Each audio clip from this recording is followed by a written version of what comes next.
Welcome, welcome! It's my dog with the TexasSpaceNavy bringing you another Star Citizen video. 3.12 is on the PTU for Evocati to test out. So let's take a look at the patch notes and we'll kind of go into some other parts after that. So this was the original patch notes that I was able to have a link to that I went to check out. But, of course, you know, on the PTU, there's always, or a lot of times there's a database reset, etc., etc. They have the current starting value of UEC at 15 million.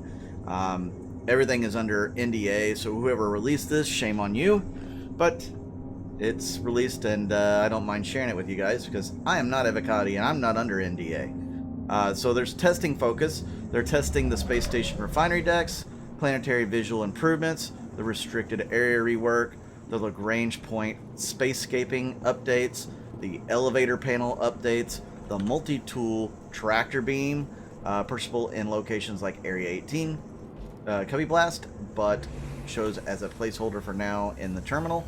Then they have ship entry identification, so it shows you the ramp of the ship, like where to go to get on the ramp.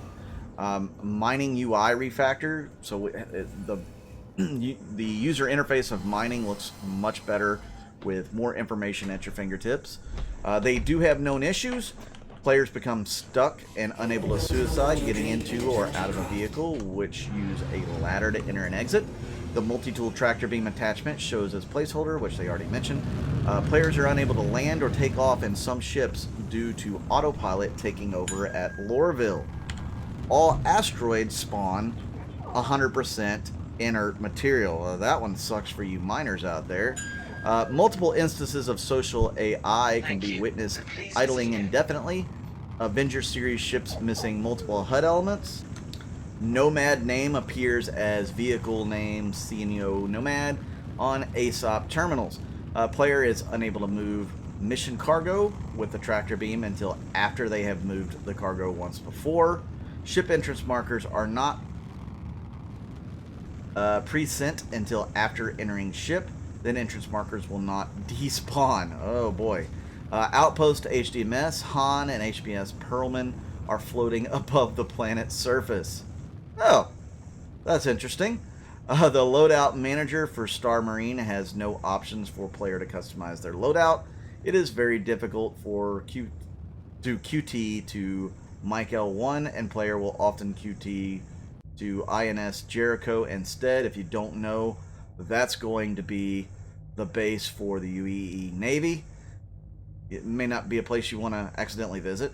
Attempting to sell minerals results in processing screen and then a transaction failed message. Some of the new features that are in the patch are, of course, the refinery decks, dedicated areas and rest stops that allow players to drop off mined materials to be refined or buy new mining equipment. Then they have spacescaping in Stanton along the Lagrange points, and updated all the extra planetary Lagrange point locations in the PU with improved visuals and first gas cloud implementation. They go into more detail about the multi-tool, ship entry identification, and weapons and items. They do have the bearing FS9 LMG. It's obviously a large, or a light machine gun rather, and hopefully it'll be fun, because I'm not a big fan of some of the light machine guns they already have, but it'll be able to be purchased at Grim Hex. Some of the updates, let's see, planetary improvements, elevator panels, restricted area rework for Area 18 in Lorville. They've removed the landing splines. So you no longer have to worry about landing splines, at least right now, in the Evocati PTU. The mining refactor countermeasures version 1.1. The amount of deployed countermeasures will play more of an important role in the chance of spoofing missiles.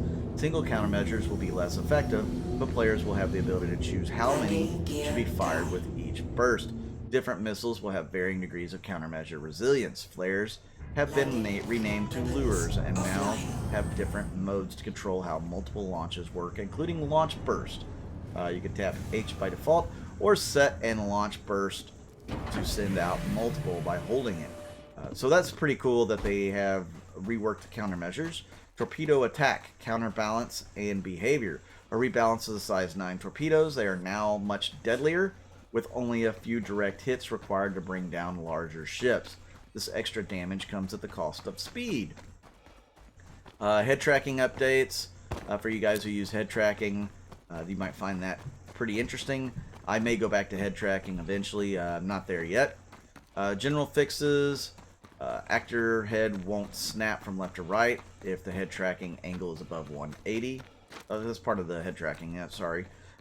Smaller ship input. QOL improvements. So they've improved some of the IFCS, I guess, accelerations and stuff. Interesting. Some interesting stuff there as well. Then we also have, for ships and vehicles, they fixed the hydrogen fuel tank size on the Nomad. They increased it. They increased the hydrogen fuel tank size on the Mercury Star Runner. And they improved the Constellation flight maneuverability and acceleration. That is huge. Connie Andromeda is now going to be a little better. I don't know how much better, but a little better. Reduced verbosity of some ship computer notifications and increased the gloss amount on the Hammerhead hull. So the Hammerhead looks glossier. Interesting. Major bug fixes. Pitch ladder should no longer display while sitting in non-pilot seats. Then we have fixed an issue causing ship canopies to open and close without user input. Finally, I agree, finally. Fixed an issue where decoupled space brake caused the velocity vector to change. I did notice that, actually. Weapon sound effects should now play correctly when vehicle weapons are fired. Ships landed at New Babbage and Lorville should now be able to be stored. Fixed an issue that could cause rest stop elevators to duplicate, making them inaccessible. Night Runner Star Runner paint should now correctly change the color of the cockpit glass. Awesome. Characters' hands will no longer turn their flight stick wheel in the opposite direction to the input being provided. That might be an issue. Fixed an issue that caused weapons to twitch and move on a player when switching to third-person camera. Weather of VFX should no longer be seen on visor when the player goes up the amphitheater stairs in New Babbage. Fixed an issue causing the Animus missile launcher to not let players equip a fresh magazine once their currently attached one was used. Nomad self-destruct audio will no longer stop prematurely when self-destructing the ship. Fixed an issue causing windows and glass displays in Lorville to become blurry when the player is very close to them. Fixed multiple missing building geometry assets while in transit to city gates in Lorville. Fixed an issue causing rock geometry to visually disappear when player is facing certain directions in Grim Hex. Fixed several areas around the edges of medium-sized hangars in Grim Hex that were missing breathable atmosphere. Fixed a section of missing railing in the New Babbage Sky Bridge.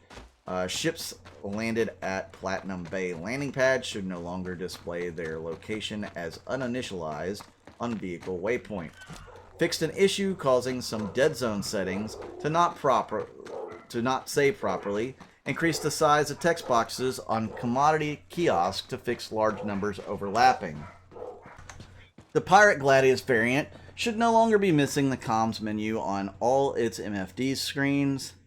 Then technical issues, they fixed 5 client crashes, 5 server crashes, and so patch notes not brought to you by Star Citizen Leaks.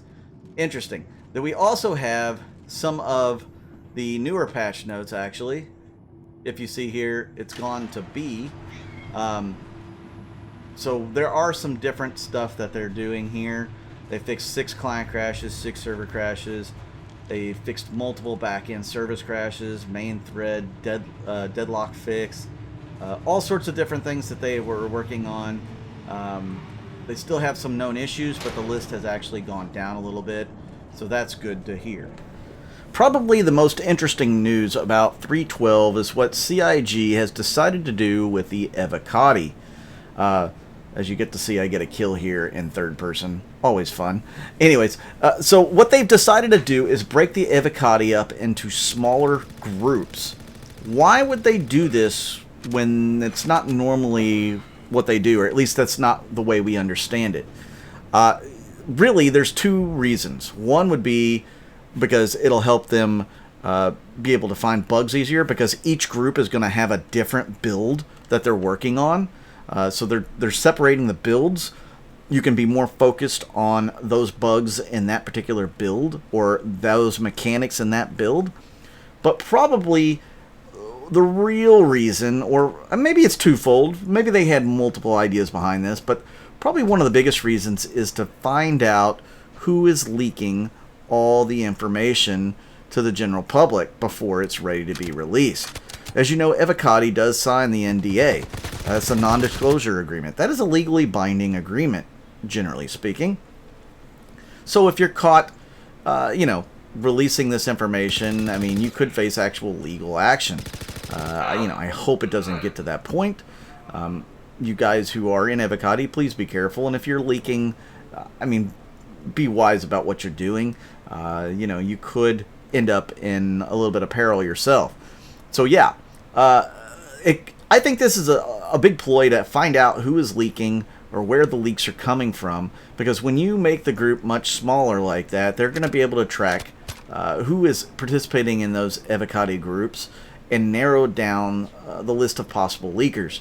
Now, if you guys are a leaker, it might be wise to have leakers in each Evocati group so that it would still make it more difficult for CIG to track down. Now, is that the best way to go about doing it? No, don't. I mean, guys, come on.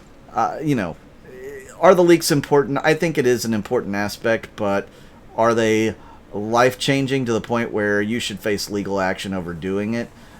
No. I would not risk legal action to get out some information to people early. Something that they definitely will have to do is tone down the amount of leaks before Squadron 42 comes in, because the Evocati is supposed to be the bread and butter for testing out Squadron 42, and they don't want Squadron 42 to be leaked to the public. They want people to experience it themselves for the first time.